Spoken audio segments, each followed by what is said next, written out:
Hi, I'm Hazel reporting live from the HRDF 2016 conference, and together with me is Mr. Ron Thomas, Senior International Faculty of the Human Capital Institute USA, and he's just about to, probably in the next hour or so, probably going to speak about reinventing HR, preparing for the new model. How are you feeling with us today? I'm very good. I'm You're very good. good. Glad Okay. to be here. Thank you so much for being with us. So I'm going to ask you to probably share what is your key message for our viewers back home regarding what you're going to be talking about?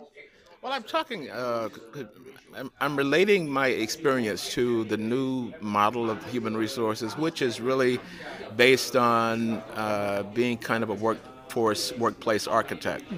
And that's based on building a workforce based on organizational strategy.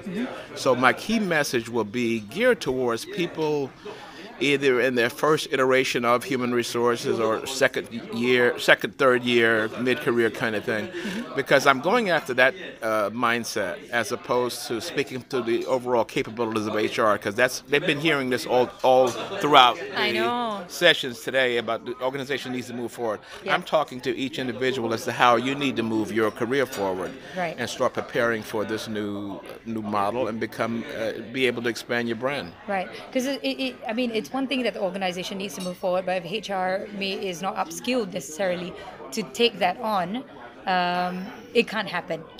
It can't happen because of the fact that organization will send people away for training. Yeah. They come to maybe one conference a year. So what happens to the other 11 and a half months? Who knows? Yeah, so my take is that you have to take it upon yourself to develop yourself. Okay. So, what is the biggest difference that you see in the needs or the capabilities of HR in 2011 versus 2016? So, what's the biggest shift and the gap that needs to be filled? I think from hearing over a period of time, this move towards a more strategic focus is kind of sinking in. But I think every individual has to take it upon themselves to make that switch. That means reading more. I'm always amazed when I ask HR people, "Can you recite to me what the strategy is for your organization?" And no one tends to know. I said, "How many business periodicals are you reading?" No one's reading it. How many business interviews are you watching on TV? Nobody's doing that. It's now in your hands to develop your own career, Right. and you have to take that, Right. move Yeah. it forward. So it's shocking as to how little knowledge or awareness there is out there with regards to what's really going on. Exactly. I mean, everybody hears it. I mean, we've had a day and a half of hearing that. I know. So, what happens when you go back to work on say Monday? Yeah. If you're in a comfort zone and you come here, you're in a learning zone. If you're to move your career forward, you have to stay in that zone. Sure, sure. Yeah, it's not a one hit wonder that's going to take place. What do you think is going to be the biggest difference between 2016 and 2026? Whoa, that's a big one in 10 years. So what is the world going to look like for HR in the next 5 years? I think if I knew that, I'd be sitting on a boat someplace, sipping an adult beverage. Well, if you don't know, then who's going to know? Yeah, You're well, supposed to be half of God over well, here. this is my take on that. I think you will see a gradual shift, and I think that will be a forced shift from an organization because the workforce, the demographic of the workforce is skewing younger, and in order to engage and retain that mindset and that level of new people coming in, organizations are going to have to change their MO. Yeah. And I think they'll be forced to. Right. Okay. And you've probably traveled quite a lot already. Which countries have you been most impressed by with regards to their HR competence, I guess, if that's the right word to use? And hopefully you don't offend anyone in this process as well. Right, exactly. Yeah, I don't want anybody waiting for me outside. Yeah.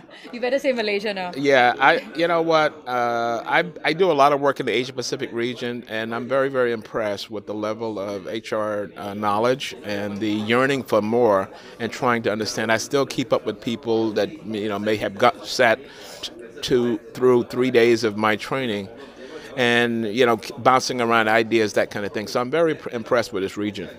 Which region specifically? So this region has many countries. Which one would you So say? when I Singapore, Singapore? Yeah. Singapore, Malaysia, as well as Hong Kong. Okay, Yes, all right, yes. all right. So a bit of mouse trembling over there when you said Malaysia. What do you think? What do you think companies, or sorry, what do you think HR still don't seem to understand? Even in Singapore or Hong Kong, what do you think they still don't seem to understand after repeated training or after repeated knowledge being transferred to them? I don't think it's a fact of HR not understanding. I think it's a fact of organizations not understanding. I would give you a short example. I was on a flight sitting next to a CEO of a company, and he was asking me what I did. As I explained to him from the perspective that I work from, and he says, "Oh my, we don't have anybody like that in my organization." I said, "Yes, you do." He said, "Well, what department would that be in?" I said, "Human resources." And his response was, "My human resource department could never do anything like that." So my kickback to him was, have you ever given them the opportunity to do that? Have you ever engaged them in conversations around strategy and Sure. and the people aspect of trying to get these things done? Yeah. And isn't HR really everybody's job? It's everybody's job, but the organization has to understand the value of that. And there's a lot of been pushback because they feel that we, Yeah. as a profession, don't measure up to handle that. And you have to earn it too. So you can't put all the onus on them. We have to earn it by solving things and being solution providers. Right. True enough. Thank you so much again, Mr. Ron, for being with us today. Appreciate it.